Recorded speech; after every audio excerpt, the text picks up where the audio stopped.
right, welcome everyone to another episode of Dissolving the Divide. I think today is number 7. We're just moving right along here. Ocho. Oh no, today's number 8. Today's number 8. And I'm Leslie Powers. I'm here with my co-host Derek Bartolicelli and our producer for Dissolving the Divide.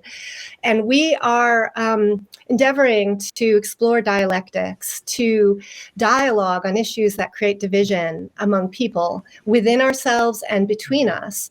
And today we have a really interesting topic and a wonderful guest, my dear friend, Chris Jantzen, my partner in life right now. And he is here to talk about something that really creates divide among people, that keeps people stuck and makes us dependent and tied to forces that take away some of our independence and freedom.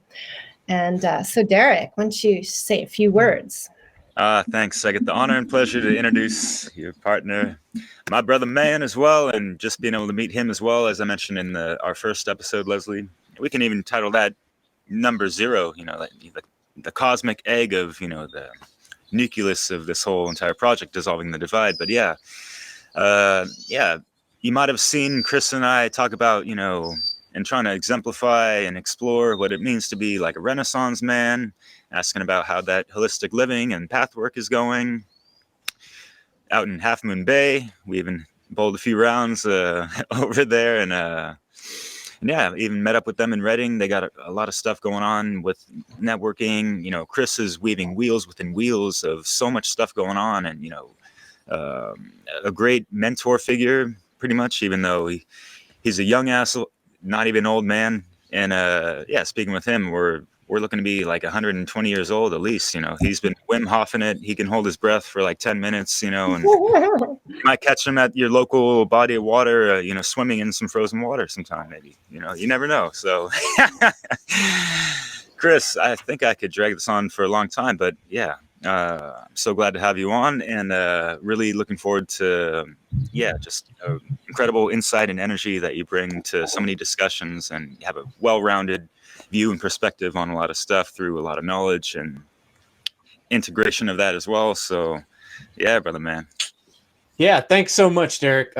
Really glad to be here, and proud to be working with you guys on this project. I've been inspired by what you guys are doing, and Derek, you always inspire me with your style of speech and all the wonderful words you use and rhyming, and inspire me to bring out my creative side again and getting back into some of my lyric and musical makings. I really appreciate that energy, and Leslie, you inspire me every day with all the wonderful things you do. And so, yeah, I'm really happy to be here. And I think it's an important thing what you guys are talking about, because, so many podcasts and shows, I've been talking about this ever since I'm doing my show.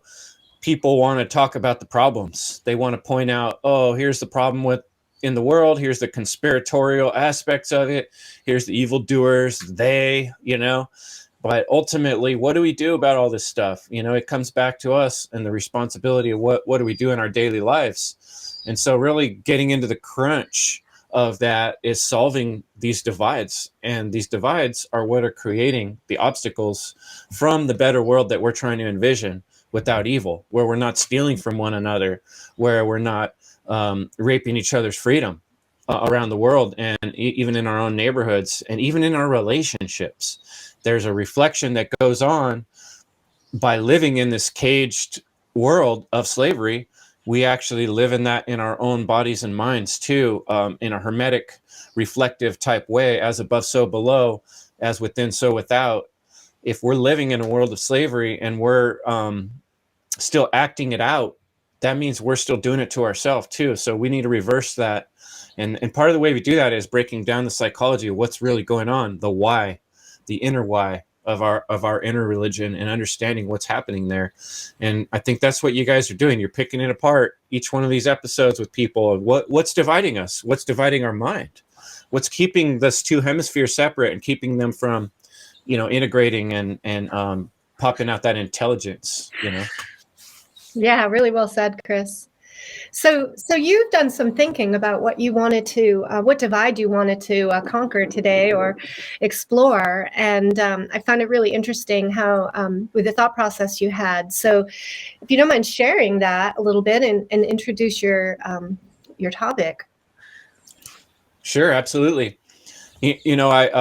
I wanted to take on the whole topic when I heard what you guys were doing, and I started taking some notes in my phone, and I started realizing, all this massive things that are tied in with authority, right? Authority, people's belief in authority, people's belief itself, how we look at belief, and all these things that we argue and fight about.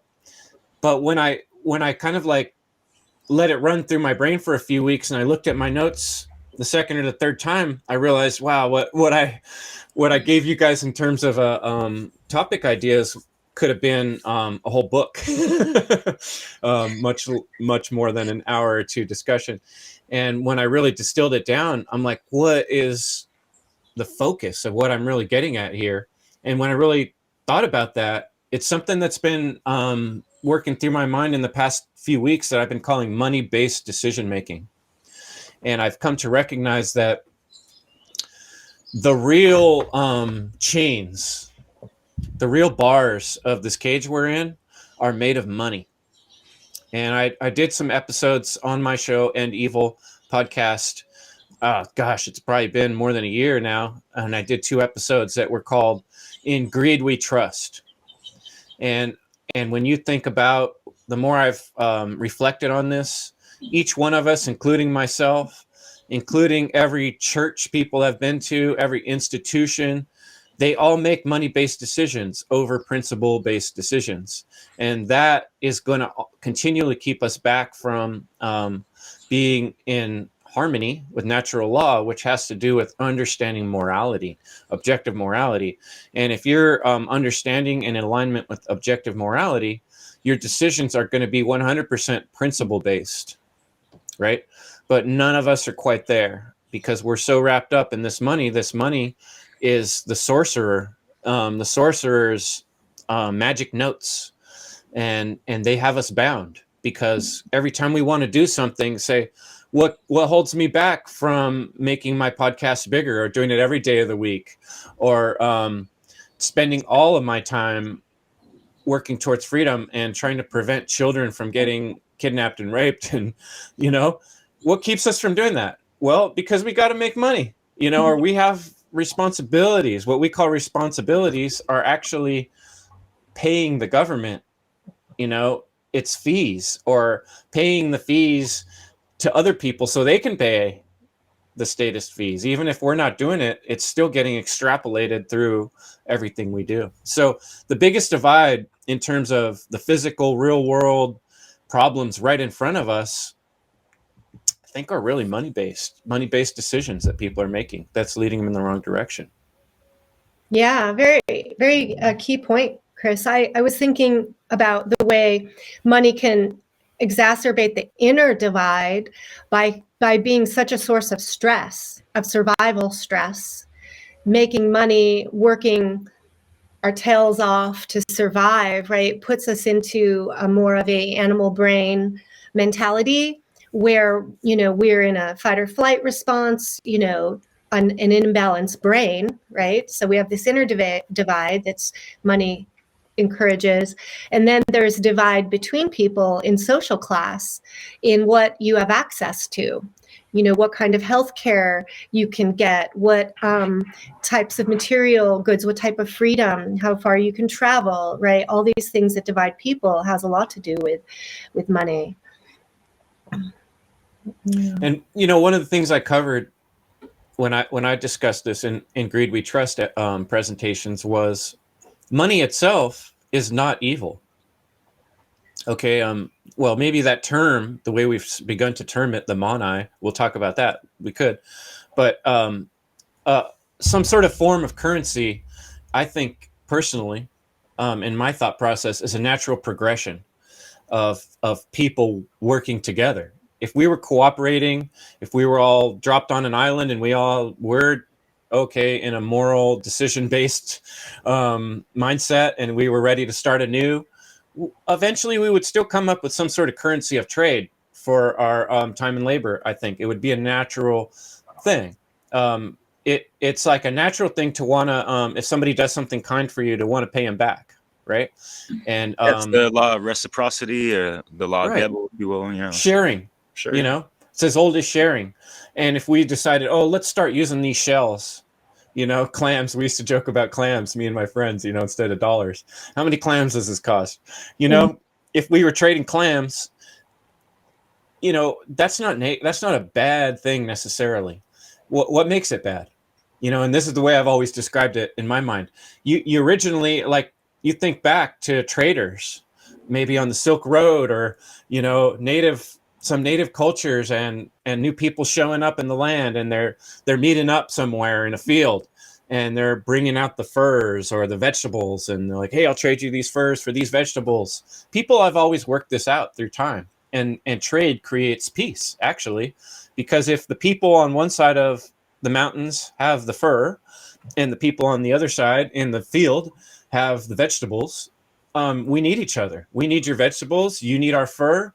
That actually creates security and peace between us, because the last thing you want to do is destroy the people there hunting the fur you need to keep you warm so you can grow your vegetables, right? And vice versa.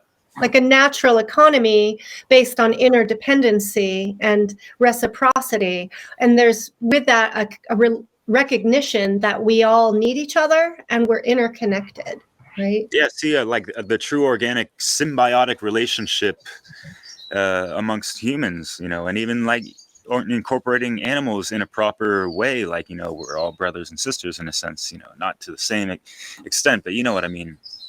And going back to what Leslie was saying of how, it creates a lot of inner conflict of, this whole money and the motivation behind it. And like, say, like, money is the root of all evil, and it kind of has some religious undertones. And it's kind of interesting that, a lot of religions always keep asking for money because they need it, even though their churches are tax exempt or blah, blah, blah, whatever, maintenance fees and all that, but people were still devoting their whole life pretty much for free, like building cathedrals that they didn't even get to see the finished product of within their lifetime. Kind of something we had a great discussion on religion with the One Great Work Warriors. But with that aside, going back to the inner gnosis and the inner sense, and how we can lose some of that innocence, and how Chris and I were talking about that, and like how we're in this rat race and trying to make those dollars and cents, and it doesn't always make sense as far as the true sense of what we're trying to have purpose in our life, and how it's kind of it's not very sensible the way that money nonsensical, right? Yeah. To me, the evil comes in when someone tries to own the money, right? Like in the one situation I described, we're just trading clams, or the people are trading the fur for the vegetables. That's very innocent, right? It's natural. But what makes that evil? When someone sets up a stand where the people are doing the trading, and they put a scale there, right? Okay, that's not evil. It's a scale they're trying to weigh. They're trying to find the happy medium, right? But then, they say, oh, well, I own the marketplace, and you have to pay me to be in this marketplace. Oh, yeah, and you can't bring weapons here. They start making rules and regulations and saying, oh, this is my selling area. If you want to come in my selling area, you have to pay me a tax to sell here. That's the kind of thing that starts to corrupt and make it evil, because now someone's saying, I own currency. That's like saying I own the water, or I own a principle. You can't own something that is what you're made of. Reality is made of morality. And do you mind can't putting own down those morality. banks that Jordan Maxwell, speaks about regarding money, that whole green language? Oh, to speak on that a little bit. Oh, the whole spiritual currency of how, time and attention goes where it flows, and that's not. I was trying to be cute, but no, it is interesting. The words there, of that whole stuff, and how money's tied into that, and river, bank, and banks are maneuvering, or they have the shape of where the water is flowing, because those are the banks, and the water has to adhere to those. So It's under this, admiral law, Black's law kind of, manipulation system that we're all placed in. And it's unfortunately, but yeah, it's interesting how money ties into so many factors of these domination and control tactics, which all tie into the divide and conquer dialectics and all that stuff. Yeah, fiat currency and the world banks. Maybe talk a little about how it became even more corrupted, throughout history. Right. And that's where I was going to go next. What we're dealing with now, that what we call the fiat currency, is fractional reserve banking. And centralized banking, fractional reserve banking, is an evil practice. It's treachery at its core. The very idea of fractional reserve banking is based on debt. It's creating money out of debt. And it's a lie from the very get-go. They're putting magic numbers and then multiplying those numbers upon other numbers based on the fact that you're going to default and not be able to pay it, and then you don't have this money.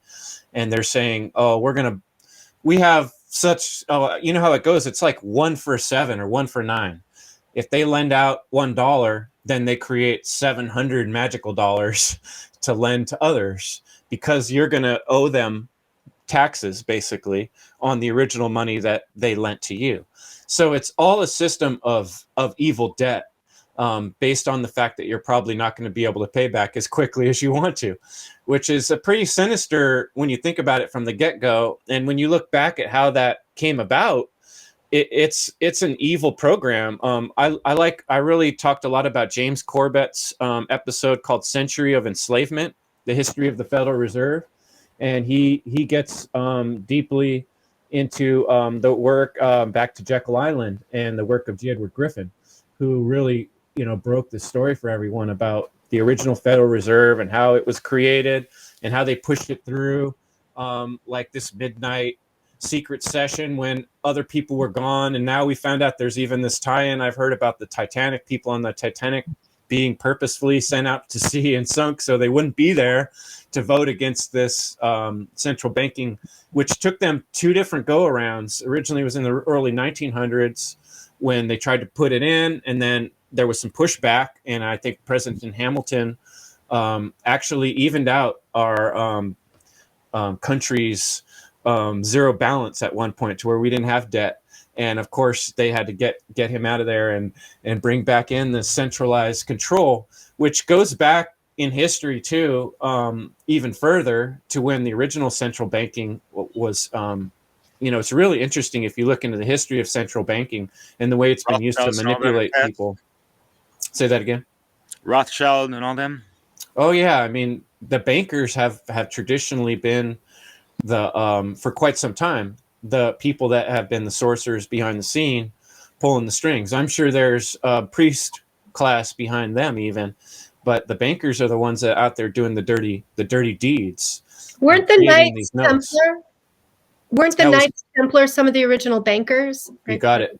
Yeah. Absolutely. And the Knights Templar were known for their central banking that was then used as a model later on to rule and control over people. It gives you a lot of power when you own the currency, which can't really be done, like I said, in reality. But if everybody believes that you own the currency and they pass around these notes that you've created, then they got you. And it's really interesting thing too right here and not far from where we live. If you go down to Sacramento, you can learn the history of the gold rush and the forts there, and how there's this, when you're in downtown Sacramento, there's this one building that was like the gold bank, right? And they describe in there, you can read the little plaques and stuff. Originally, like if you had your stake, right, and you were getting some gold, you would come in there and you bring your little nuggets, and they'd take your little gold nuggets and they'd put them in the safe, right? And they sure they had guys with rifles protecting it from the robbers or whatever. But over time, it was hard to carry around all this gold, and they started writing these little notes saying, oh yeah, we got your gold, you could just trade the notes, and you could see how at a certain point that gets carried away. People start trading these notes, can we duplicate these notes? And eventually the greed gets a hold of people, and the notes become it gets out of control over time. People want to own it. People want more power. And this is an easy way to do that. If you own the notes, you have the power. If everybody comes to you, then you have a little power over everyone. Your hand's in everyone's pocket, And if you can lend the money, that gives you extra power, right? So the loaning of money becomes one way of controlling people. Absolutely. And, everything in our life is just something else that occurred to me as a relationship. And I've thought a lot about relationships with people, my closest relationships. Mm-hmm. Some of the worst arguments and disagreements were created because of financial or money type situations, because that's really where we feel the crunch in our modern lives, in our modern world. And when we talk about slavery, people are like, what? That's like, back in the South when they had black people in chains. And you have to remind people that, even the slaves during that period of time, most of them weren't in chains. It was belief chains that held people. It was a societal structure that kept people where they were. It wasn't actual physical chains. And the modern version of chains is money. And that's how we're all bound to keep doing what we have to keep doing, even though we want to do something else. What is it that obstacle is? Money for most of us. I mean, I'm sure there's a few rare individuals that are so financially well off they can do whatever they want, but I don't really know any of those people myself. And I imagine even then their world is pretty centered around their money, where it is, how they're going to keep growing it, how they're going to hold on to it, what they're going to do with it, right? Money becomes so central to those who have it as well as those who don't. And I'm thinking more about this, like, who do you think, when in your understanding of history, were the people that decided they had ownership, that they could claim ownership of money? And how is that related to the concepts of authority? And well, I find it really difficult to pinpoint, the who, because, like, I really appreciate Richard Grove's work and Grand Theft World he's doing modern these days, but you could go back in his Peace Revolution podcast, and he's got, 15-hour episodes that will go into the Rockefellers and the Rothschilds and these guilds and all these connections to these various people and these bankers and these banking families. There's all kinds of big names, the Mellons, and, you can follow these names and learn a lot about these people and these banking gangs and mafias. But where does that really get us? I think some of the things that stick out more for me is like, I was just on this awesome podcast last night with Freeman Fly, and he was one of the ones that originally showed on one of his shows a picture of Monopoly money. And I have in that episode I'm describing a picture of Monopoly money next to our real money. And they're the exact same colors, the coloring they use in the Monopoly game. And he also did an episode, Freeman, about the woman who claimed to have originally created that Monopoly game. And she had created it as an educational tool to teach people how to manage their finances. And then, of course, this big company comes and sort of steals it from her, and they turn it into this game that's more like the reality that we experience. The more you have, the more you can get. And the more you can crush your opponents, and made it into this sort of competitive, evil-based game. And when you look at the sorcery, too, on the bills, I mean, look up symbols on the dollar. You could spend days on end zooming in on all these little signs and sigils. And so what these things ultimately are pointing to is that this conspiracy, believe it or not, about money is a lot bigger than a few guild of financial families. There's straight up sorcery and evil magic on these bills, and even the word bill goes back to Baal, the demon god Baal, right? And so the words, the green language involved, the symbols and the sigils are all wrapped up in our mental archetypal understanding of the universe that we don't even touch into. A lot of this is in our unconsciousness. Yeah. But that pyramid with the eye on the top, that's something I think we should discuss somewhat. The mon-eye, the one eye. Yeah. It's owning your central eye. Your higher power is being extinguished with this one eye, like the eye of Sauron, right? It's watching everything you do, and it's always in the back of your mind, just like your money. in your back pocket. It's deciding whether you're going to go on that mission to see your friend, or whether you're going to start your new podcast. Well, I don't know if I can afford it. Sauron's watching, you know? It's a trap, man. Watch out. That trapezoid with the capstone missing and all that, and how this, yeah. The symbolic occulted, sigils, like as you mentioned, and wow, could it be possible that someone like an Adam Weishaupt, these esoteric, dark occultists, teamed up with people like the Rothschilds that weren't named that to begin with, which is, you have to dig deep into these things. And yeah, I showed the Monopoly money thing, like this background. This is a mix I made. It's like an hour and a half long. That's all about money and stuff. And like one of the first tracks is like a 10-minute song. And this guy just like rips through verse after verse, like nonstop, going into the whole historicity of like everything, like dates and everything, and talking, about how the Rothschilds came about and all that stuff, and the old Red Shields, and how, they applied all this, esoteric philosophy, which is a tool.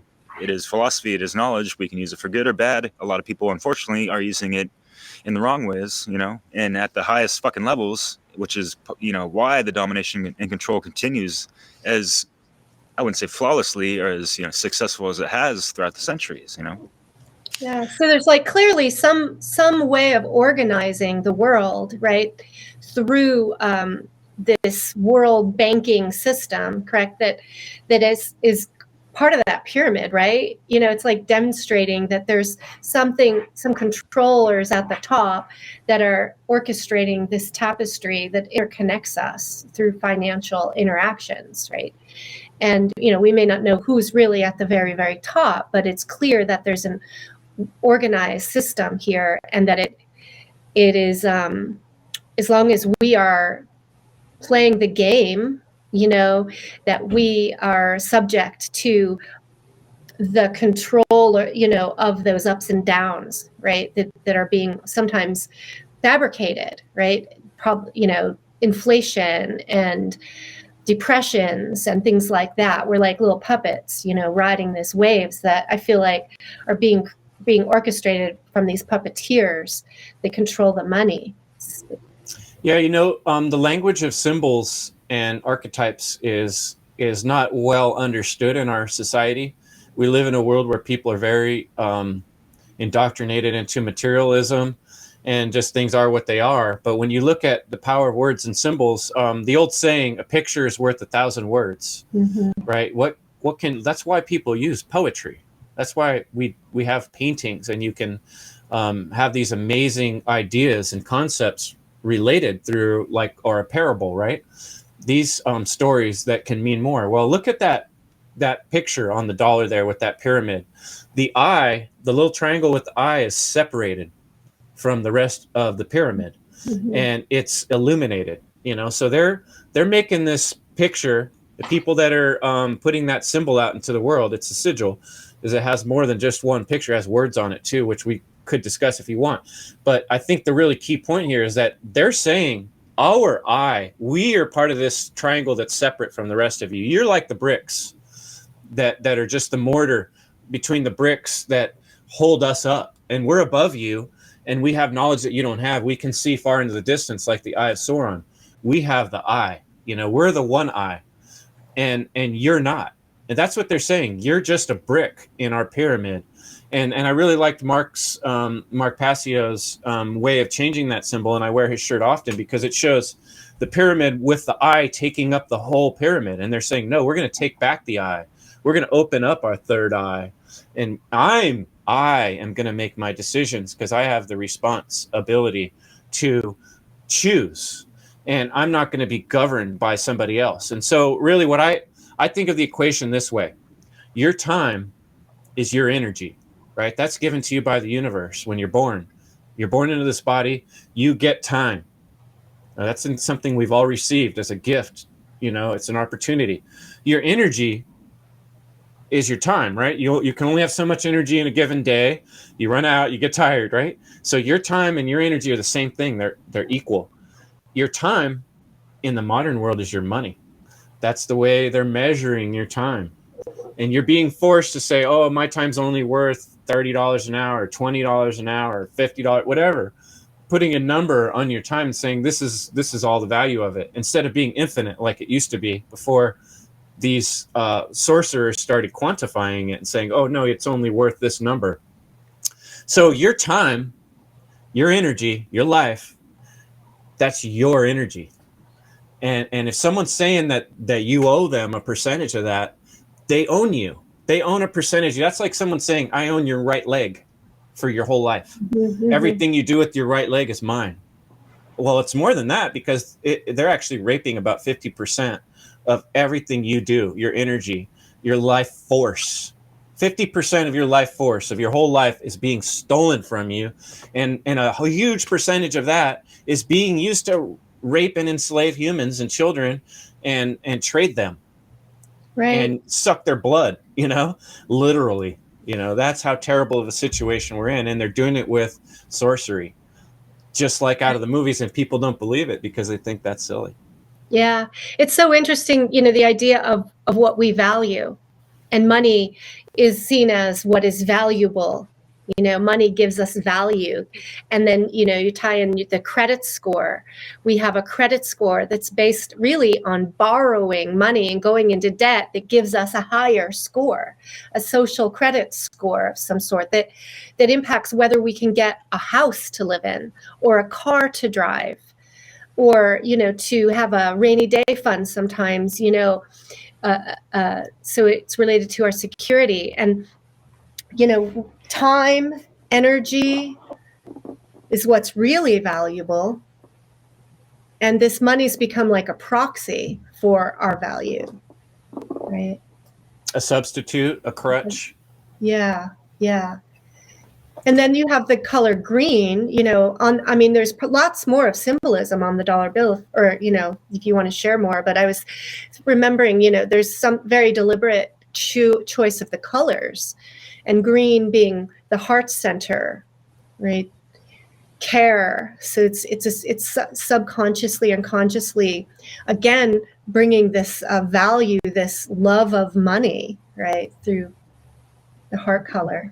And for me, living in France, actually, in the European Union, it literally looks like Monopoly money, the colors, like you got red and blue and green, it's so, yeah. These pastels, right? Yeah, they're usually more pastel in Mexico too. A peso, to get a little queso, yeah. All that guap and cheese, please. I mean, how many names they want to throw out just to, oh, I'm breaded, I got my Skrilla and my money and all this stuff. The ego identification with it and all that stuff, and money can buy make some bread. tiny toys and all that stuff and hang out with the boys. But what the green also for me goes back to as well, it's like that inverted care. They want people caring about money and that green stuff, right? And what do we say? You're green with envy, right? And people say money doesn't grow on trees. The green is, you think about our natural environment. The reason blue is used in the news is because blue is a color we see across the whole sky. It's just normal. It's every day.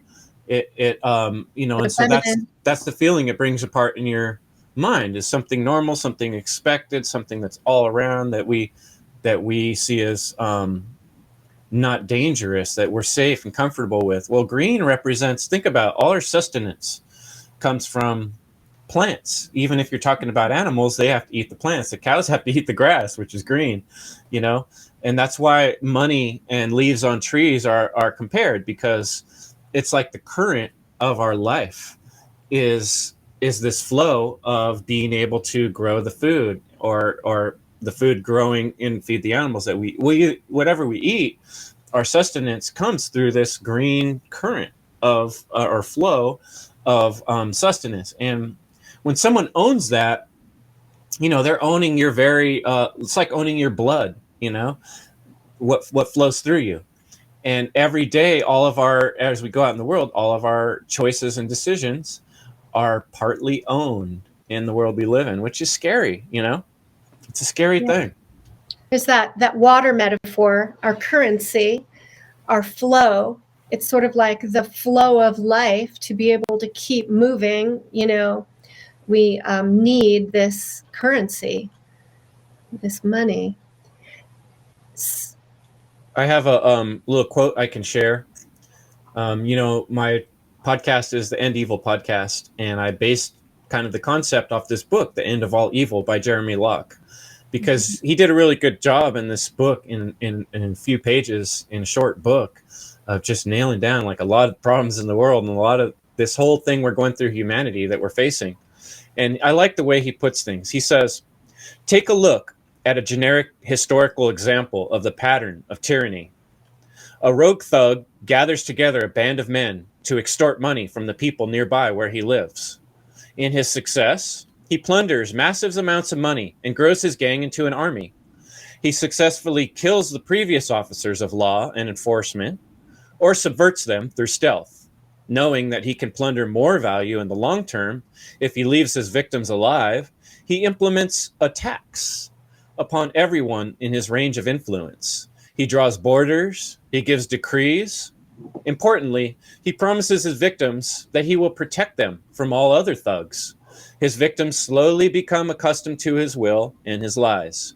The people become afraid if they hear their neighbors talk of escaping the taxes and cruelty.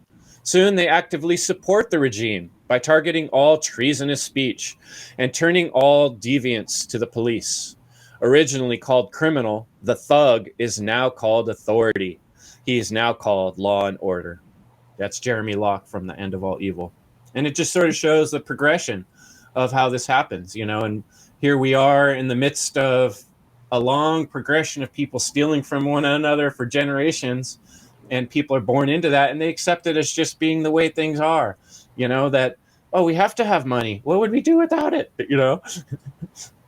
There's also what came to my mind as you were saying the quote is there are borders that are created, which is almost like the edges of our cells, of where, we have our city taxes and our county taxes and our income measured, that we have to turn in to the state and then to the feds, it ties us to territory. And there's this relativism also happening depending on where you live and how much property tax there is.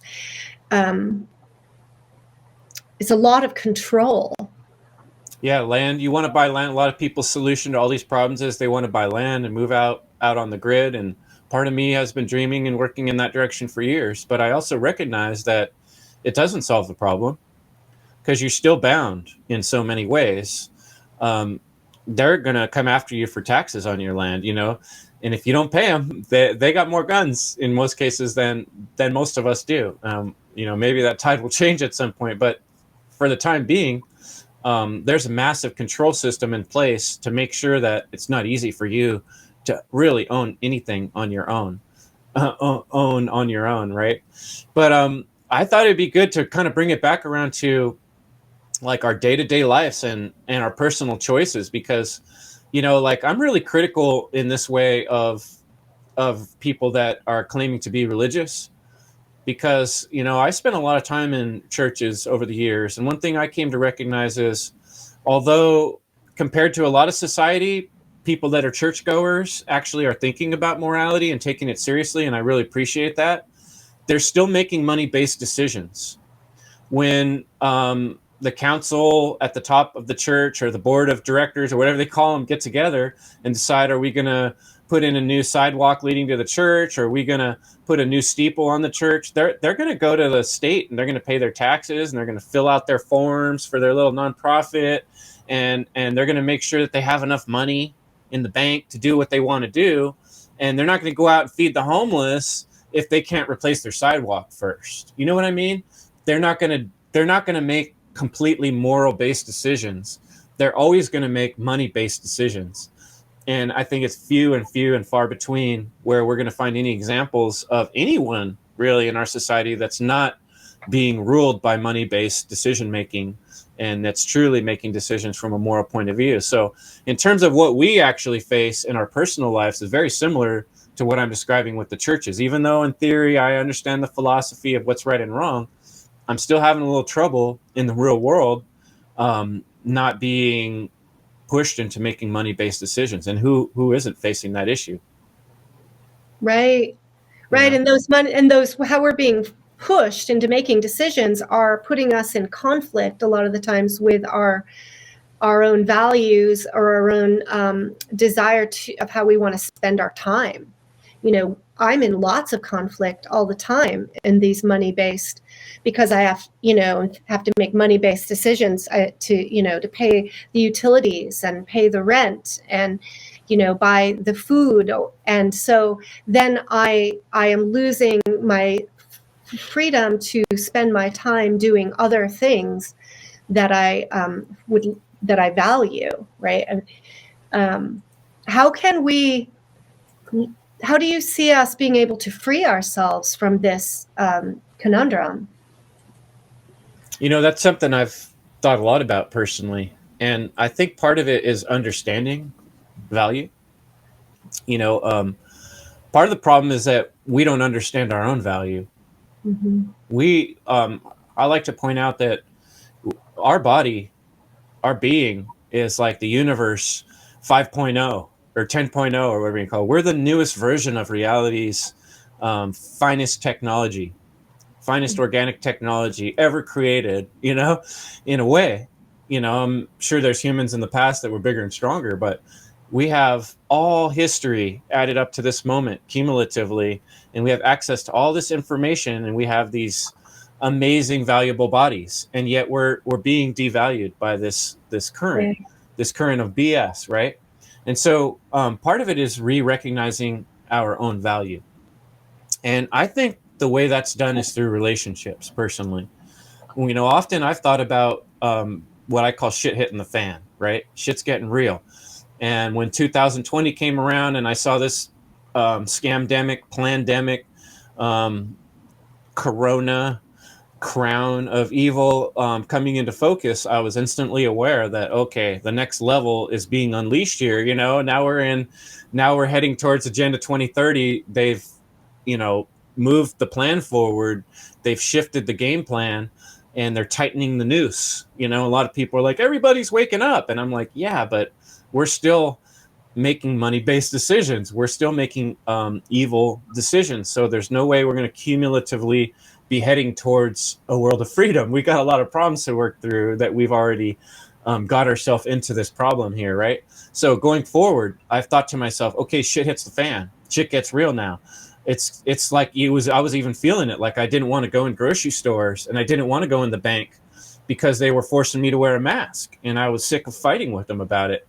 And I didn't want to argue with, a lot of times they would put like some young 15-year-old kid at the door that was supposed to put hand sanitizer on your hands with some kind of weird fluoride in it. And, I'm not going to fight with this little kid, and yell at him, even though I was pissed off.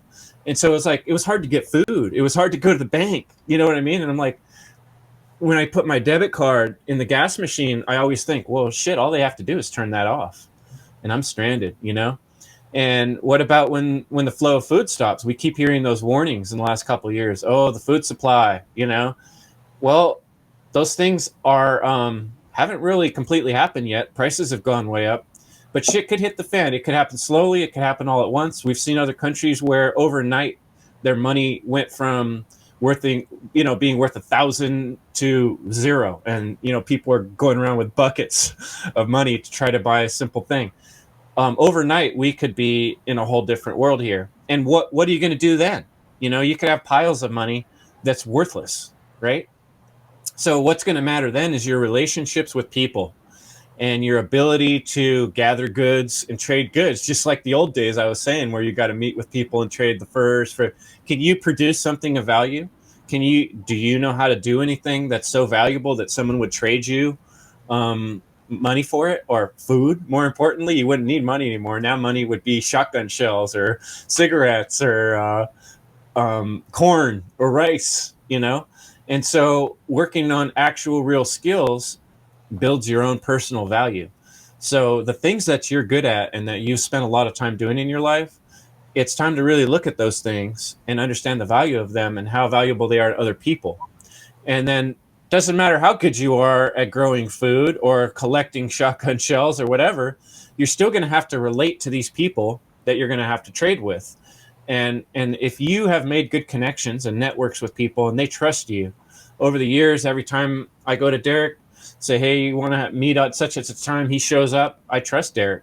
So when shit hits the fan, and you know people that you can go to and trade with and share with and trade skills and value with, you're going to be able to survive, and you're going to be able to create a network and a community.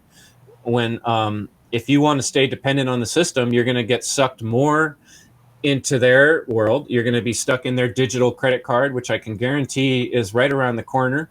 They're going to suck everybody into the one New World Order bank card, which is going to be a centrally controlled digital bank card, and you're going to probably have to have something in your skin, thing, you mean? right? Yeah. And so the sooner that we're be able to be responsible for our own needs, the sooner we're going to be able to be independent of these systems. And the only way to do that is to learn to relate to people in your community, your neighborhood, and get to know the people that are growing the food. Yeah, Chris, what an amazing point, and how you drew that together. That our value has a lot, our personal individual value. First of all, we need to value ourselves and know that we are a technology that's being exploited, and that the potential of of ourselves is not then, even maximized, but that the value has a lot to do with our relationships and our value to each other, the social value. And that has to be related to, that makes principles important. It makes morality important, because like you said, how do we have to build trust with each other? So we have to be trustworthy. Our worth has something to do with our trustability, right? Our integrity. And so it really does come back from the material worshiping, the worshiping of the material world and worshiping of some illusory money value, to coming back to valuing ourselves and our relationship to others, and recognizing that we are the source. We are the source of wealth, and that there is like abundance in nature. And so there's an exploitation here on our fear of scarcity, our fear of lack, and the fear of disconnection. And so what you're saying is really so important, because we don't need to be afraid when we connect with the abundance of nature and the abundance of each other, and cultivate our own skills and abilities that will provide wealth for our communities, right? That we can share and trade, and together have combined wealth. I don't know, but it being voluntary is so important, because we have, instead of this taxation and the forced, coercive, energies that are dominating what we do with our ability, with our time, our money. Yeah, just real quick. Thank you, Leslie. How do we expect to have good relationships with people outside of ourselves if we don't have that proper, and that's, a lot of the focal points of, what, Leslie and I were speaking upon, building the foundational first, 4-5 videos, trying to understand these internal divides within us and all this stuff, and having balance within yourself, having that proper love and respect, love-evolution, if you will.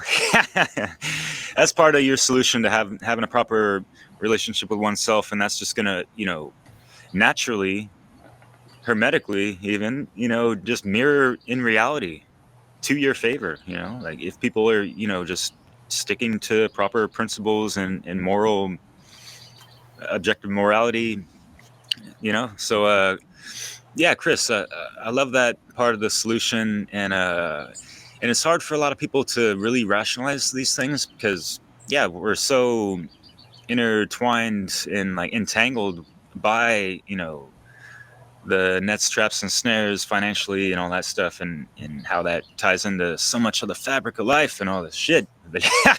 So it's like, so I'm gonna trade, you know, avocados for, and that'll pay off my mortgage of this house. You know what I mean? Like, so could you find a way to like apply, you know, some of these solutions to like an average, you know, Joe or Jill, or, you know, who'd be interested in, you know, trying to make something happen, but, you know, like, it just doesn't seem realistic. Yeah, like one thing that I've struggled with personally is I've really wanted to, for years, when I first came to recognize that all government is slavery, I was actually working for the government. I was a maintenance man, and I was working at the Superior Court. And, you know, as far as jobs that you do at the court, it's one of the more innocent ones, you know. But I did recognize that my money that I was receiving every week in my paycheck was coming directly from this system that was beating the crap out of the local population. And where I lived in Santa Rosa, you could literally see what seemed to me like a laundry machine, just churning people, just churning them churning them like butter, right? Everybody on the one too, man. I know, it was Santa Rosa straight up, yeah. Yeah, like, right, you can, it's like the divide of the freeway. Talk about the divide, right? Where 101 goes through one side of the freeway, there's whole neighborhoods that are just people that are getting daily, weekly, monthly tortured by that system that I worked for. You know, I was basically surrounded where my little cubicle was by tax collectors, you know, straight out of the Bible, right? They're sitting there every day calling people, yeah, you owe the court $3,000. They're calling their neighbor, they're calling their brother, they're calling their family member, trying to get this money out of these people. These people are coming in the door all day long saying, hey, look, I finally got a job, but this job requires that I drive. So I need to get my driver license. They're like, well, sorry, you owe us $3,000. We can't help you get your driver license, you know?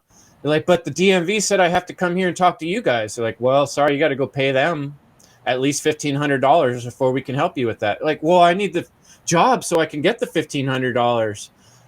Sorry, we don't give a crap. We just want your money. So, you know, completely immoral all day long. People are just getting their lives crushed and smashed into the dirt. And, you know, yeah, people could have been a little more responsible and thought ahead and saved their money. But if you grow up and you're already broke, I grew up in a poor neighborhood. I know what it's like. If you're already starting from a deficit, it's like you're in a hole underground and you're digging, right? And these people are living up on top of a pyramid and looking down on you like, why don't you just build a pyramid? And you're like, I'm in a hole. I got a shovel. Only thing I know how to do is dig, you know, and that's making the hole deeper. So for most people, in all practical terms, we're in that hole. And most things we do are making the hole deeper, not vice versa. So, you know, there's a couple solutions, right? One is stop digging, right? But you can't stop spending money in this world. They just, the way things are created, it's just almost impossible. You can cut it down a lot. And a lot of that is making certain sacrifices. Anything great we want to do requires some level of sacrifice. We don't need all the things we come to say we need. A lot of those things are just desires. So one thing is looking at our life in terms of wants versus desires, or needs versus wants and desires, right? What do you really need? So you can cut down what you actually need and what you actually desire and don't spend so much. So that's less digging, right? But in all practical terms, it's one little thing at a time. If you're going to start building a pyramid, which is, to me, representing in this conversation, taking back that power of working our way towards the illuminated eye, you can do that with information, understanding things, having a skill.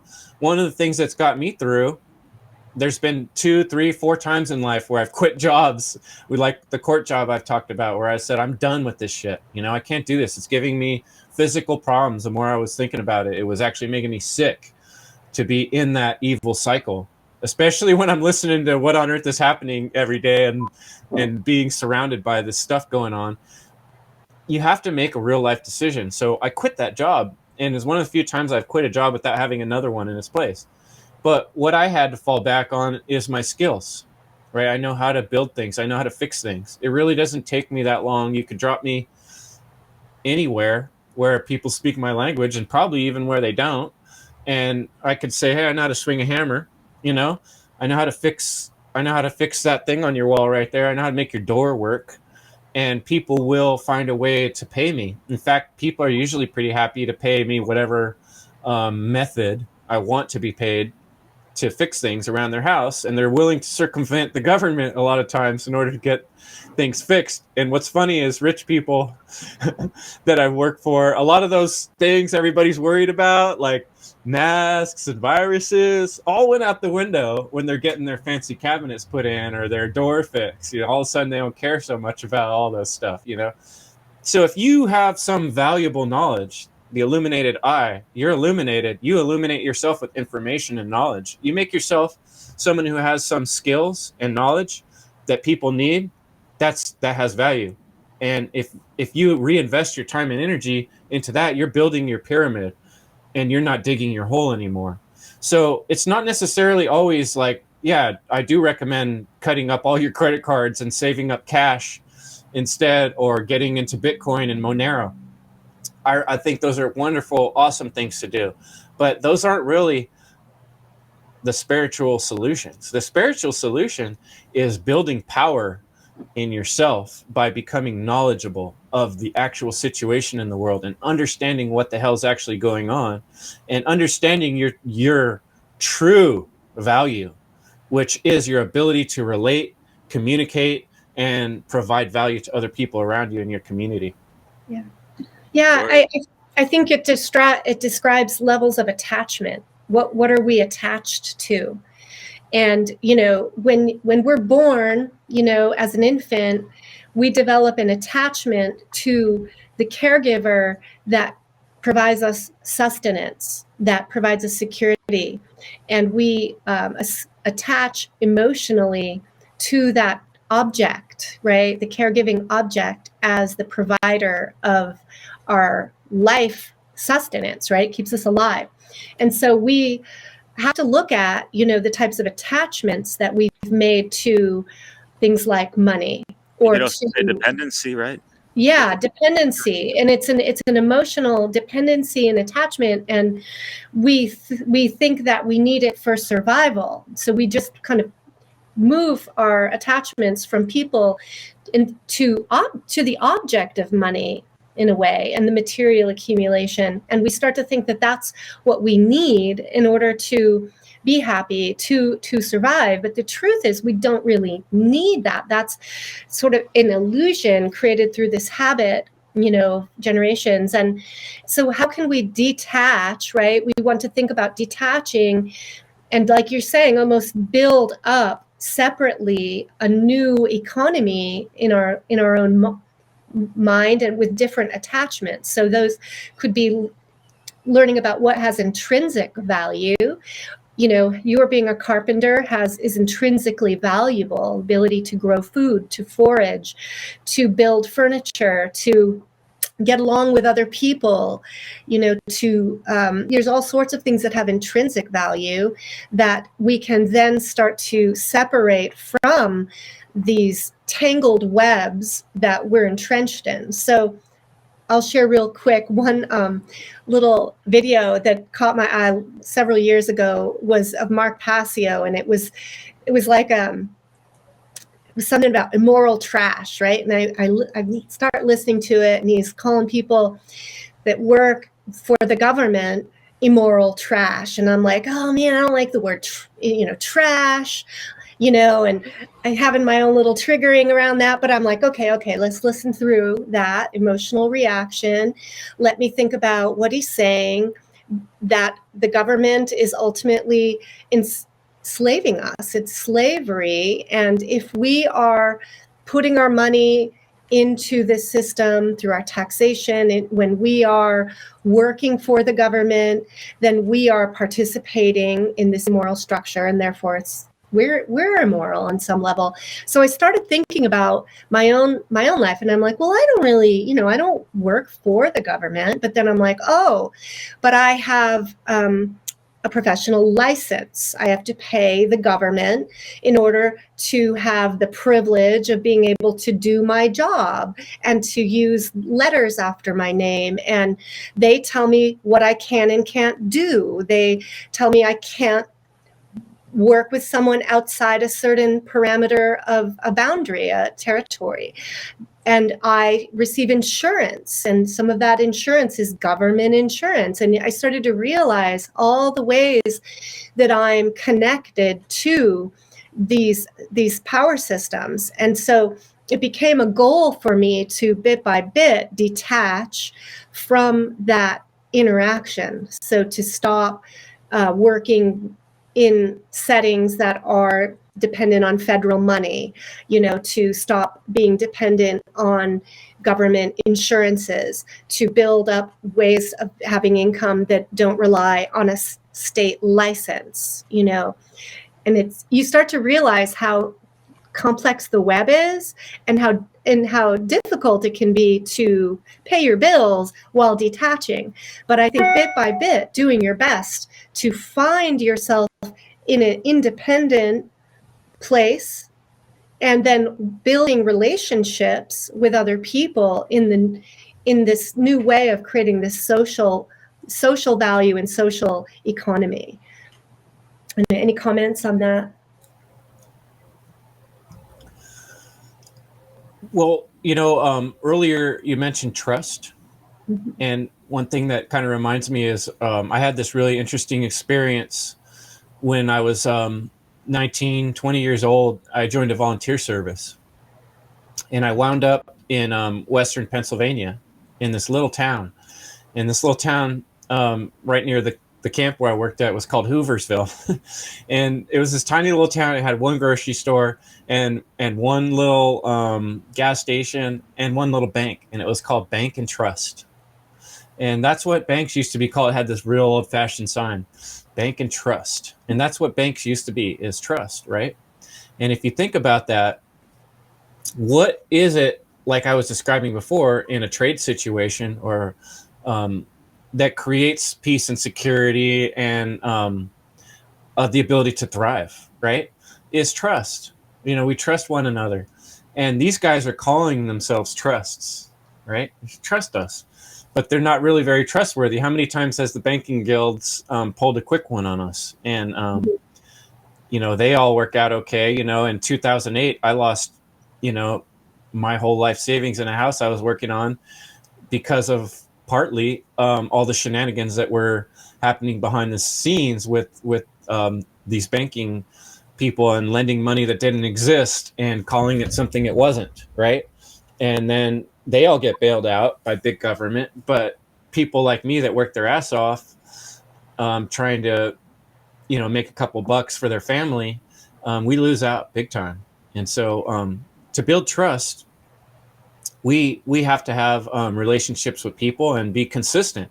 And that really ties back to our ability to be honest and have what I call our word. Our word is what we are. If we say we're going to be somewhere and we're not, then we don't exist there. We're not there. And the more times you don't exist for someone, the less real you are. So be real. That means show up. That means be consistent. That means show people that you are who you say you are. And honestly, even if we're speaking about matters of truth and we're trying to awaken people, it's the same deal. People aren't going to want to listen to you until they trust you. So I think trust is like saying you're going to do something, showing up and really doing it and being honest. And so building relationships with other human beings in your community and your friendship circle is what builds that trust. And what you kind of see is, like, for instance, we all stress about this a little bit. You see people on the street that are in really bad straits, and you think, oh, drug addicts, people that have gone through some serious life problems. And I'm a really caring, open-hearted person, and I've helped out people many times, and I've met some of the sweetest, dearest people that are in really bad situations like that. However, I also notice and make a mental note What would I do if I got in a tough situation? You know, I got hit with some major medical issue. I got a lot of people I could call on, friends, you know, and I don't have an extended family. I'm not part of like a huge family network, but I have a lot of people that really trust me, that care about me. And if I told them, hey, I need somewhere to stay for a couple weeks, couple months, someone's going to open the door for me.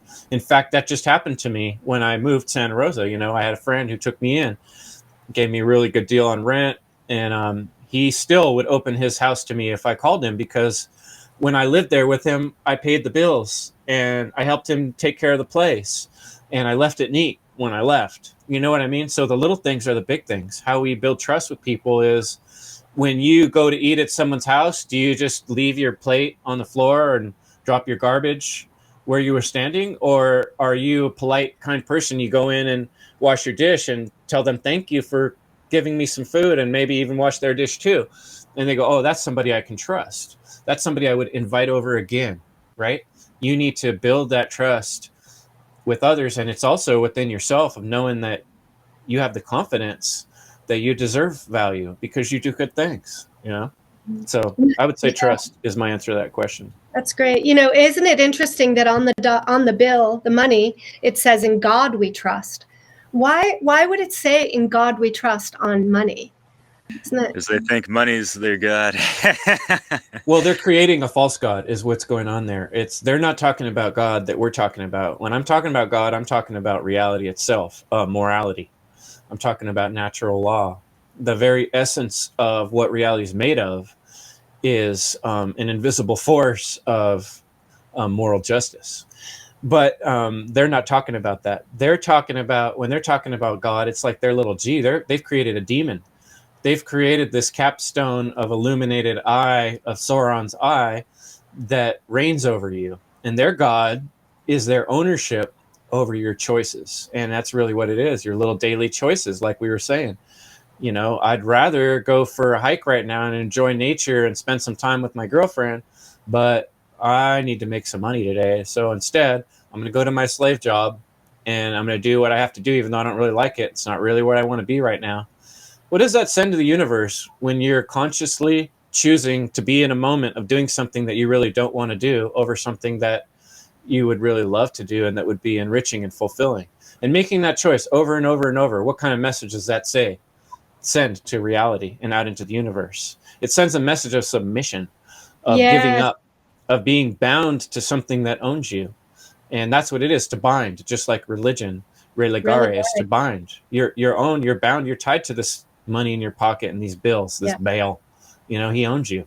You know, and that's what they're talking about on the dollar. Yeah. It's demoralizing spiritually. Absolutely. People. Yeah. Yeah, how many relationships are ruined? You know, couples, families are torn apart because of money issues, or, you know, the dad's not there because he has to work a second, third job, or whatever. Even, you know, like, and how is, you know, after the aftermath, you know, it can get even worse because you have these single mothers, single fathers that have to work, you know, pile on extra work and, you know, extra stress and all this stuff, and, you know, it's just a very vicious negative feedback loop that's been generational for how long? You know, so yeah, it's somewhat subconscious, right? It's somewhat, people aren't consciously seeing it for what it is. You know, that all-seeing eye that I've been talking about, that's the eye of providence, the eye of Horus, right? And what it represents is a reminder that your thoughts and your actions are being observed by a force greater than you, right? And so when we translate that into what we're talking about, God, that would be the force of justice, of natural law, of saying, oh, you've stolen or you haven't stolen. But this whole money thing's based on stealing. That's at the core of what it is. It is stealing. It's taxing people for something they haven't even made yet. You know, and really think about how crazy that is. You know, you haven't even done it yet, and they're already saying you owe something you haven't even done yet. We own providence. We're watching you. That's what they're saying.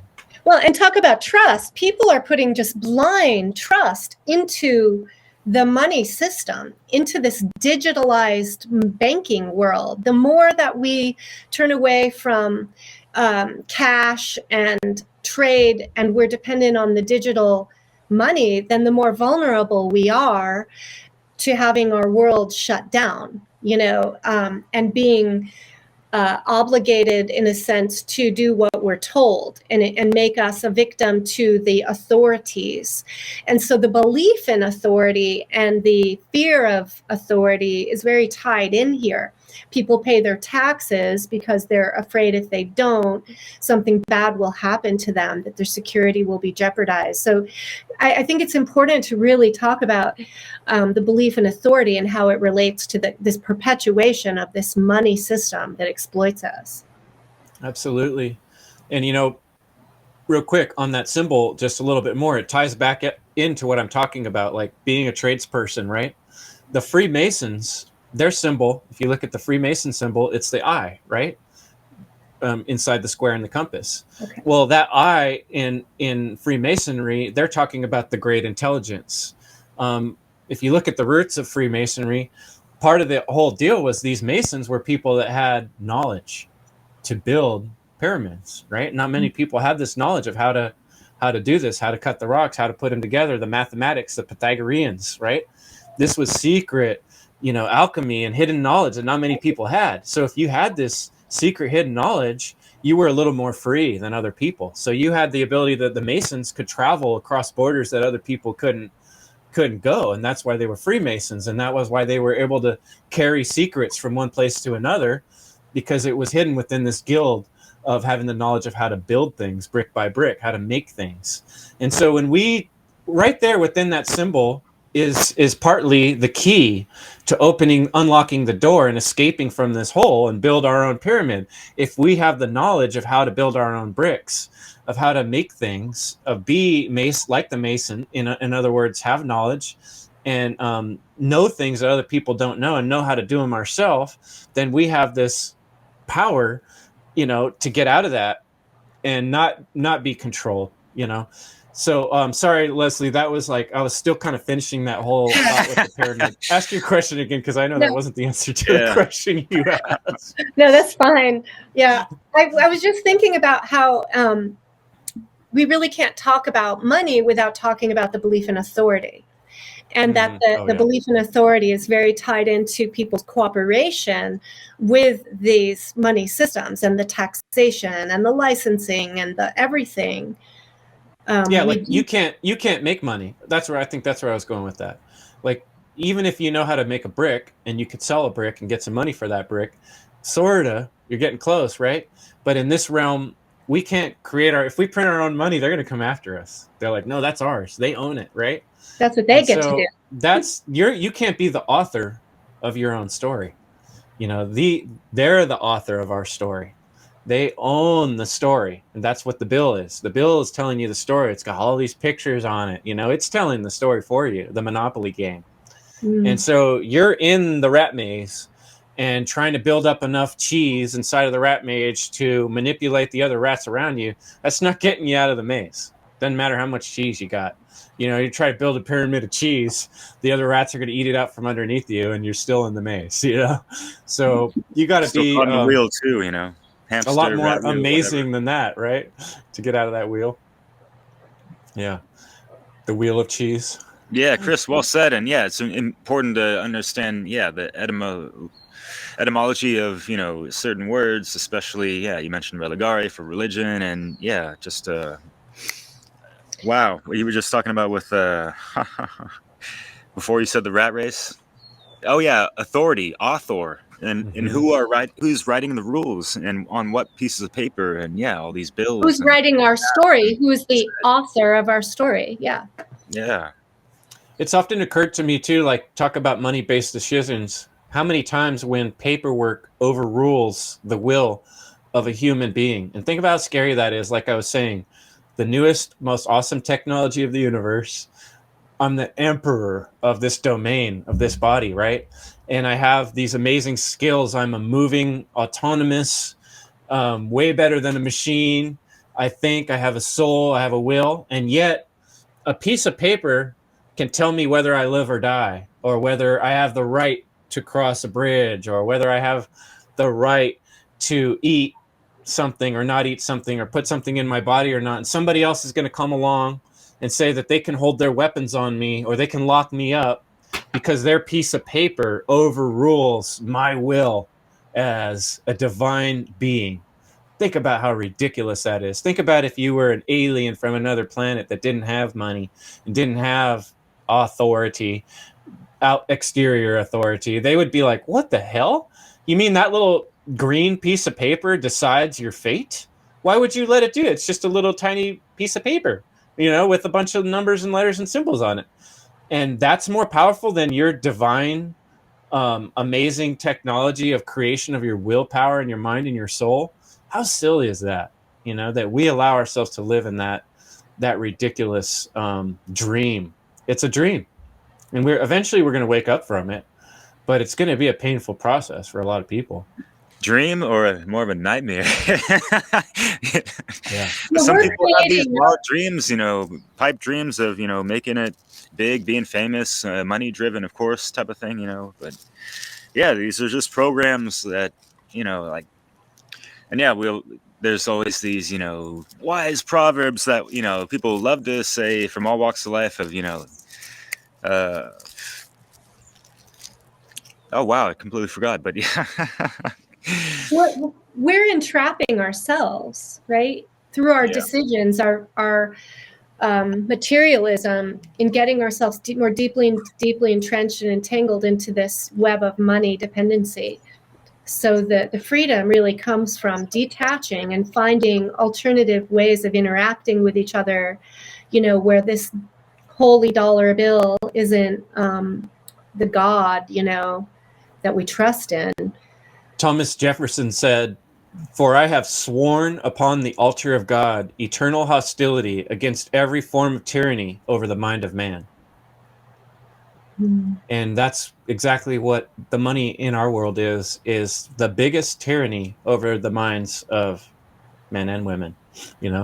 It's ruling people. It's creating the rules of what you're going to do or not do today. And the more that you find little ways to not let that be the case, the more you're going to regain your power. And, like Thomas Jefferson, be willing to, truly connect with the divine, the real, Yeah. Super interesting topic. It connects to so much. It connects to, our relationship to technology, our relationship to authority. I think, and as more and more people are becoming dependent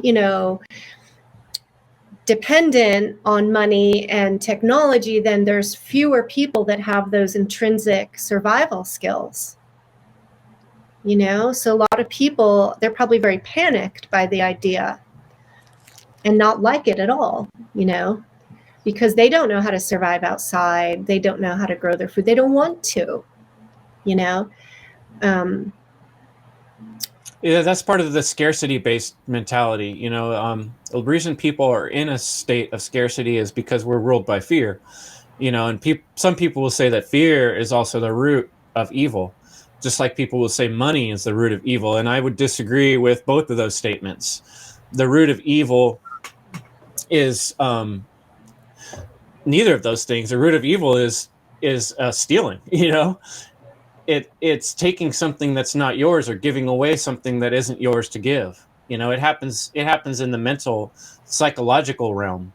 Money or fear can be good things, right? A fear in a deer is what keeps it alive when a predator is chasing it.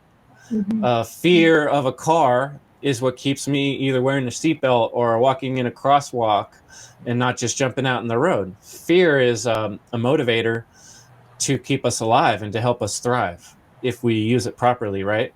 But if we allow fear to cripple us, we become vulnerable. Yeah. So it's been exploited, that whole fight or flight technology of our body, our nervous system has been exploited by the use of money, making you afraid if you don't have money, if you don't make money, if you don't have enough money. So you're always sort of scrambling out of a stress response. And that's one of the ways that we're being controlled. And I've often thought of the word governor. like, have you ever gone somewhere and you rent a car and you start driving that car and you push the pedal down and it's like it will only go so far? It like tops out at 79 miles an hour, and they have this device they put on the gas pedal. It's called a governor. And that's basically what, all of politics are. They create governors. It's to keep us from achieving our full potential. And money is acting as a governor and regulator because, like you're saying, stress keeps us from being in that state of mind where our eye is open, our third eye is open. Yes. I mean, how many times in life have you got to the place mon-eye? where the what? The mon-eye, yeah. the one The eye, one yeah. eye. You can't open that eye because you're constantly distracted. You're like, oh yeah, I got to take care of this, and next week I'm not going to have enough money, and oh shit, I got to go to the bank and put that Wake up money in, and Mhm. I got to get the gas. Oh shit, how expensive the gas is. Damn. It's like when your mind's on these things, it's not getting to that illuminated place where you're sitting out in nature and really getting in touch with putting the two sides of the brain together. It's keeping Yeah. you separate. And it's funny too. I was thinking about that symbol, the dollar, with the two parallel lines and then the S weaving through them. You could think of those two parallel lines as representing the two poles, right? Our Hemispheres of our brain. the two hemispheres of our brain, or Joachim and Joaz, right? Like the non-aggression principle and the self-defense principle. These are the two pillars, right, of Freemasonry. And what is the S represents, like crossing back and forth between them, the snake of a river, the snake of a river current, right? And it's actually a pretty interesting symbol. And what's interesting about that too is the dollar symbol's nowhere actually on the dollar. And that's an interesting thing because it's a very spiritual, S could stand for spiritual too. It's a very spiritual symbol. And how we weave between these two different aspects of ourselves, the male and the female, the caring side and the strong defensive side, is how we balance ourselves, is how we find balance. And that's up to us. But if somebody else is creating that line of the snake, somebody else is drawing the road for us of how you're going to do it. They're saying you're going to do it like this in our little realm, in our hole we dug for you. I used to have a coin, and I still have it somewhere. I wish I had it right now. And it's like printed by a mining company, and it was like I'm sure it was like Rothschild Oil, J.P. Morgan Mining Company or something. But like if you worked at their mine, they gave you money, but that money was only good in their store. So you work at the mine, and then they pay you money, and you use that money they give you to buy their products that they're selling you. So they own you from start to finish. You're always revolving in things they own. Yes. And so while we're off balance in survival mode, we're being robbed. We're, these money systems are stealing from us. They are making up money. They're fakery. They're using fakery and manipulation to create money that doesn't exist, that's not backed up by anything real, in order to throw off, and create turbulence in our lives and, put us into fight or flight and be off balance. So you're right, like finding that center point, in ourselves in order to open up the third eye and to see with our eyes wide open and to see what's happening at a bigger level here is super important, so that we can, recognize that there's wrongdoing going on, there's theft going on, and how, that we have every right to say no and to stop the bloodletting, right, that's happening. I was just reminded recently of a time in my life when I lost everything. I'd been driving across the country. This is when I was like 22 or something, or maybe even a little younger. And everything I owned was in this Volkswagen bus. Well, it caught on fire right around the border of California, and it burned to the ground with everything I owned in it. I got out of it with my dog and a pair of pants and a shirt. That's all I owned, right? And it was kind of a freeing feeling. Yeah, actually, right after, it felt pretty good. I was like, we're just sitting there. I remember sitting there. I made a little hole in the dirt, and I was trying to throw a rock in that little hole, and I was like, this is fun. I don't care about anything right now. There's nothing tying me down, right? I'm not bound to any things. Everything we own comes with a certain responsibility. If you own a dog, you got to feed that dog. You got to care for that dog. Same with all the little things we own. You got a piece of cabinetry. That means when you move, you got to move that piece of cabinetry. When it gets dusty, you got to decide whether you want to clean it or not, or let it get dusty. So every little thing we have, there's like a spiritual, non-visible thread to our responsibility for all these things we have. And so I think there's a lot to be said with getting to a point of letting things go, and recognizing that I've just recently went through this because I had like kind of a bad month, December, financially. And, I was stressing it, and this is what brought it to my mind again. Like, why am I stressing about the mon-eye, And when I let it go, things will work out. I'm just got to work hard and keep doing the things I do, and things start flowing back in, things start working. People, like I said, they appreciate the value that I bring to the world, and I'm a hard worker. So I'm going to be rewarded. I'm going to find ways to get food and a roof over my head. I've never really had those problems, and neither will anyone who does a good job of being honest, showing up, being trustworthy, and working hard. And you don't need to have a big giant mansion or a big giant property. Those things all exist out in the world. It's just like the Monopoly game. All those little pieces and houses, they're all in the game. You might wind up being in one of them for a while, you might not, but they're all still there. You don't have to actually own them all in your pocket, in your hands, grasping them. It's all out there. And as soon as we let go of this physical world as being the ultimate reality and recognize that reality actually isn't the physical world, that's the manifestation of the thoughts and ideas that led up to that. What we're seeing in the material world is the result, the cumulative buildup of the thoughts and ideas, which is more real. Yeah. And it's the first cosmic law principle. Of course, it all goes back to everything is mind and all that. And thank you, Chris. You're so kind. Yeah, you really brought home some great ideas and just like very simple, basic, applicable ways of life. And that's great. It's like when you're on that vibe and frequency, it's like the universe has your back. If you're doing good, it's going to be reflected, back towards you. Yeah. Yeah, I appreciate It's so that. funny. Money, ironically, really creates a lack of trust in God, And so when we actually trust the, what I would say the true God, which would be that which is all of creation, the nature, the natural law. And then when we understand and we embody the principles, then we are activating abundance in our lives, that we have the solutions given. And that is the true trust, the actual place to put trust, not in the false God created by money maker, people sitting up and controlling the dollars, right? Yeah, but it's just in our world, it just takes such a force of will to keep ourselves there. Like I was saying, just last month I was feeling the burn, I was feeling the pressure. You get sucked back in, and you try to get out, and it sucks you back in.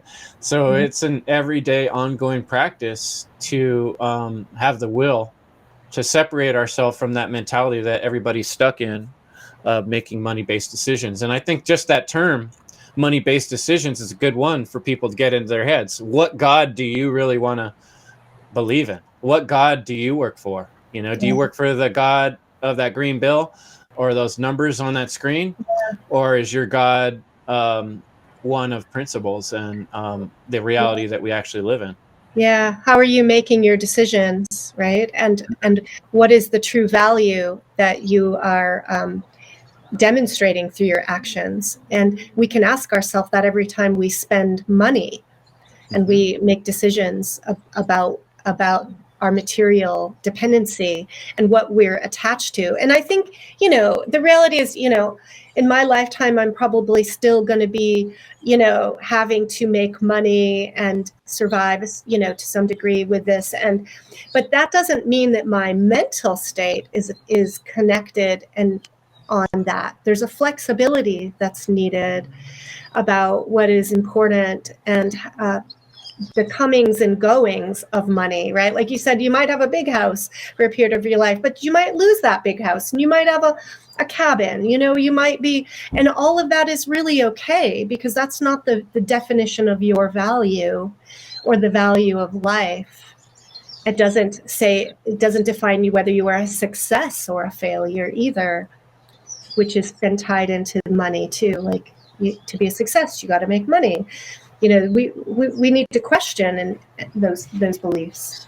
I mean, I get to spend a lot of my time with Leslie Powers. How much value does that have? I'm rich, So I'm good friends with Derek Bartolocelli, and he came and visited me, and that is worth more than any amount of money.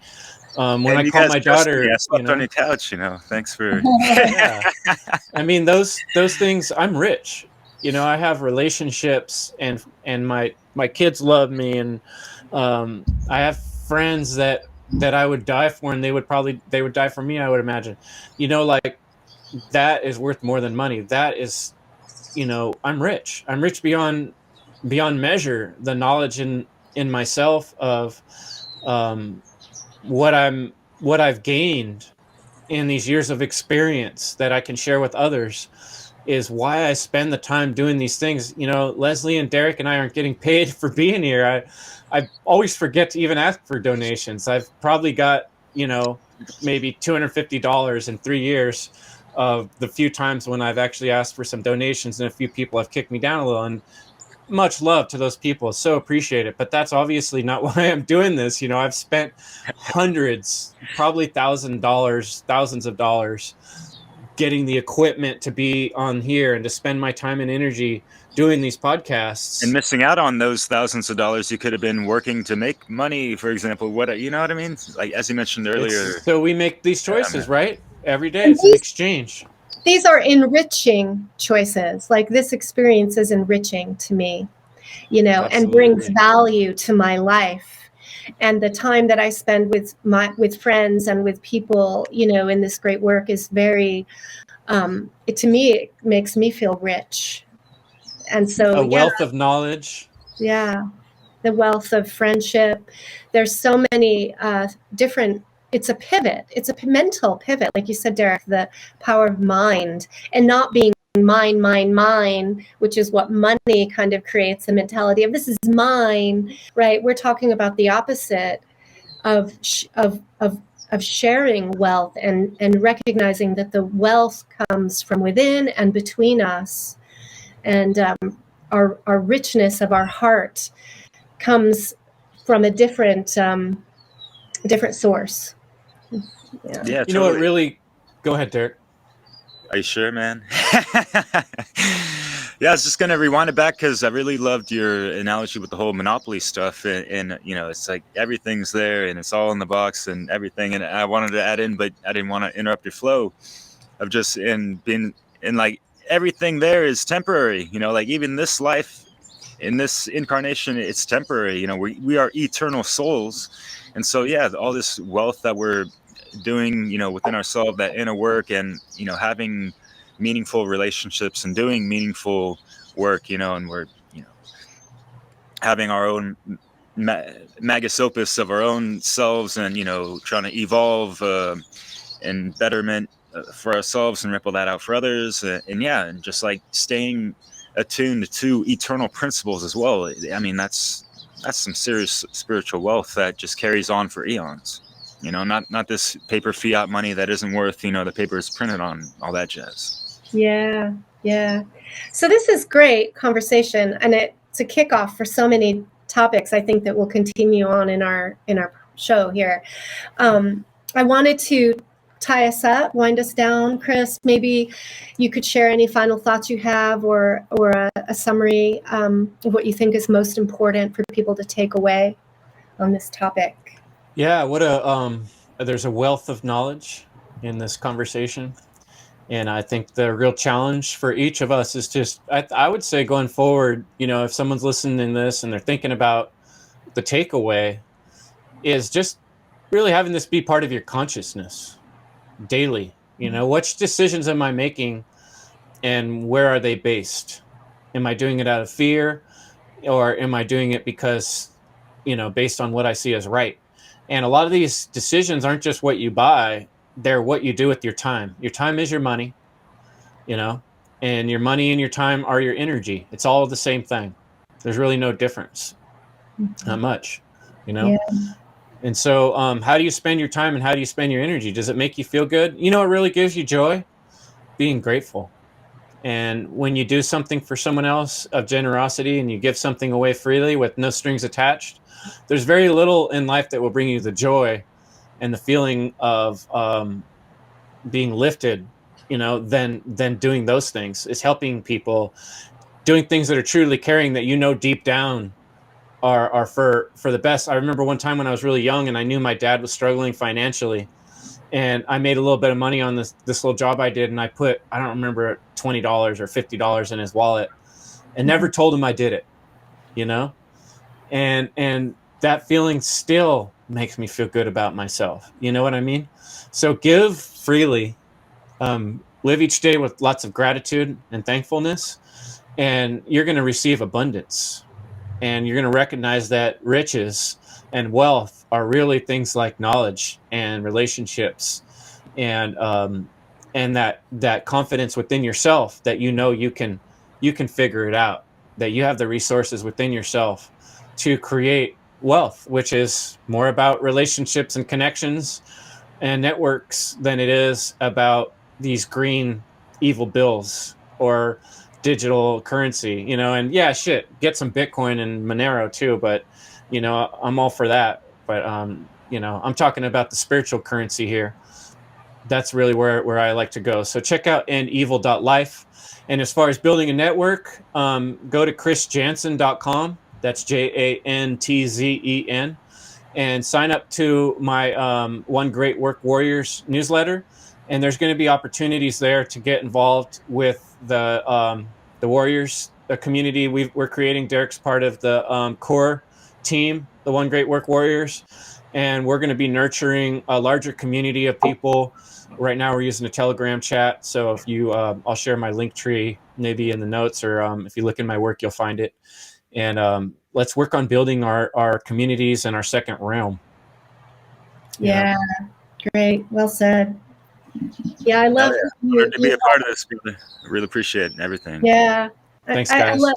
I really love how you highlighted, you know, what every day we can be conscious and aware of our choices and ask ourselves, you know, from what motivation are we making a decision? Is it money based, or is it based on principle and value? And are we in alignment with ourselves in how we're spending our energy and our time? This is really great. Great food for thought. Thank you so much, Chris. Awesome. Hey, thanks for having me. Ever since you guys started dissolving the divide, I've been, you know, gunning, excited, looking forward to being on it and being a guest, and appreciate my opportunity here, and look forward to seeing all the wonderful work you guys are putting out. It's so much I can't even keep up with it all. I love it. Thanks, guys. Yeah. No, I'm just kidding. Yeah, look forward to having you on again. Keep expanding. Yeah, hell yeah, Chris. Did you want to mention anything else real quick as far as like any future endeavors? Yeah. The planning for Funnel 3 is underway. Yeah, because I don't think we mentioned that in the introduction, because you co-hosted, you know, Freedom Under Natural Law conference. You know, the last one, you know, featured Leslie and some other folks like the good old Brandon Spencer. Mark Passio. Yeah. Yeah, Freedom Under Natural Law number 3 is going to be called the Trivium, and we'll be advertising that just in the coming weeks. And we're putting together a list of speakers. Today, actually, we're working on that. And so if you haven't yet, go to freedomundernaturallaw.com and register, put your name. That will put you on the email list. And whenever we get around to sending out announcements, you'll be the first to receive those, so you can be in the know. But we're looking at, is it June 25th? June 24th and 25th weekend. And anyway, that flyer will be going out. Hook up with us on various social media channels. Leslie and myself, Will Keller, and Derek will all be sharing this stuff. So yeah, you got lots to look forward to. Seeds coming up, all kinds of great work. Leslie and I are going to be doing a wake at the lake, and you know, I've got all kinds of stuff I've been working on. So really looking forward to it. Did an awesome podcast last night with James Cordner and Sean McCann on their Black Pill Digest with Matt Landman and Freeman Fly. And that was just like so exciting. So that's something you guys should check out too. But that was on geoengineering mostly. I was on weather engineering and chemtrails, and yes, indeed. Yeah. So lots of stuff to check out and lots coming down the road. None of us are giving up. We're going stronger, and we're picking up more will and energy and power, and collecting more friends in our network as we go. So get on the good side of history, folks. Now's the time. You're lucky to be in this time and to have the opportunity to be a hero. So do it. Yeah. All right. Well said, brother. Thanks so much. Looking forward to the good things to come with what's going on. Yeah. Alrighty. All right. We'll see you later. All right. Thanks, guys. Appreciate it. Bye. Yeah. Thank you much, everyone, for listening. Ciao. Yeah.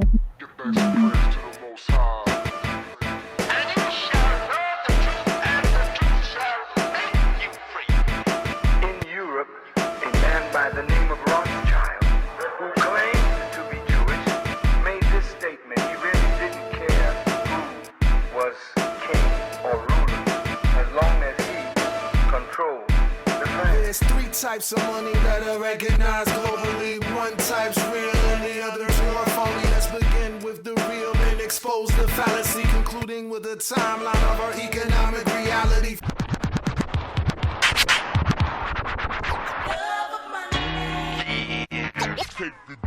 If money makes a man strange, we got to rearrange that. What makes the world go round? Listen, I don't know. Gotta change the way it's going down. Money, get away.